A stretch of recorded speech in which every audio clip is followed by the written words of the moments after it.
এবারে উপনির্বাচন হলো, সেই 13টি আসন বিজেপিকে একদমই মানে সপাটে চড় বলা চলে, একটা সপাটে চড় দেখিয়ে দিল। এবং বাংলাতে যে আপনারা জানেন যে 3টি আসন বিজেপির যেটা ছিল, সেই 3টি আসনও কিন্তু সপটে চড়ে কিন্তু উড়ে গেল।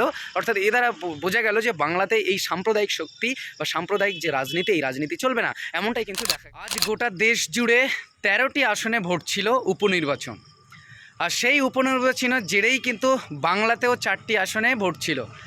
আর সেই ভোটে দেখা গেল যে বিজেপির যে গত বিধানসভা ভোটে দেখা গেল বিজেপি যেখানে 3টে আসন পেয়েছিল, সেই 3টে আসনও কিন্তু এবারে বিজেপি হেরে গেল। এবং যে 4টি আসন টোটাল ভোট হয়েছে বাংলাতে, পশ্চিমবঙ্গতে 4টি আসনেই কিন্তু তৃণমূল অর্থাৎ সবুজ ঝড় কিন্তু দেখা গেল গোটা বাংলা জুড়ে। আর এই দৃশ্য কিন্তু উঠে এসেছে এবং আপনারা দেখেছেন যে গোটা দেশের নিরিখে যে 13টি আসন উপনির্বাচন হলো, সেই 13টি আসনে কিন্তু বিজেপি একদম ধরাশায়ী হয়ে গেল। বিজেপি একদমই মানে কি বলবো, সে শূন্য থেকে শূন্যই নেমে গেল। অর্থাৎ বিজেপির দিকে কিন্তু একটা চ্যালেঞ্জ কিন্তু উঠে এসেছে। কিন্তু অপরদিকে যদি আপনারা বাংলাতে দেখেন, বাংলাতে কিন্তু বিজেপি যে 4টি আসন তারা প্রার্থী দিয়েছিল, সেই 4টি আসনের মধ্যে তাদের 3টে আসন ছিল, সেই 3টে আসনও তারা কিন্তু হাতছাড়া হয়ে গেল।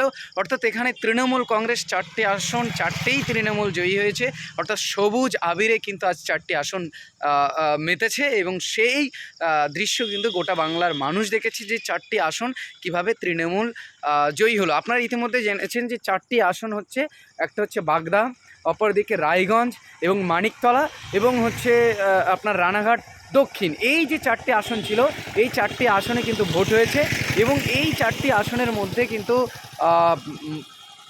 শুধু মানিকতলাতে তৃণমূল কংগ্রেস গত 21শে বিধানসভা ভোটে জিতেছিল, সেই জায়গায় এবারে কিন্তু দেখা গেল যে সেই মানিকতলা সহ বাগদা, রায়গঞ্জ বা রানাঘাট যে জায়গাগুলো বিজেপি জিতেছিল, সেই জায়গাগুলো এবারে হাতছাড়া হয়ে গেল এবং তৃণমূল কংগ্রেস কিন্তু এখানে জয়ী হয়ে গেল। অর্থাৎ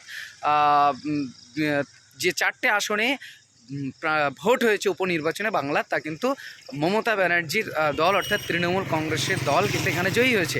এই বিষয়টা যখন সামনে এসেছে, একটা বিষয় আপনাদেরকে জানিয়ে রাখছি যে মানুষের একটা ভয় ছিল যে বিজেপি বাংলাতে এসে যাবে, কিন্তু সেই ভয়ের অর্থাৎ বিজেপি যেভাবে তাদের যে বুলি আওড়াচ্ছিল, যে কথাগুলো বলছিল যে এনআরসি হবে, এই কাজ করা হবে, মুসলমানদের বিরুদ্ধে এই এনআরসি হবে, তাদেরকে কোনোভাবে তাদেরকে তাড়াতে হবে, তো শুভেন্দু অধিকারী সহ যারা বড় বড় ভাষণ দিত, সেই ভাষণ কিন্তু এবারে ধূলিসাৎ হয়ে গেল।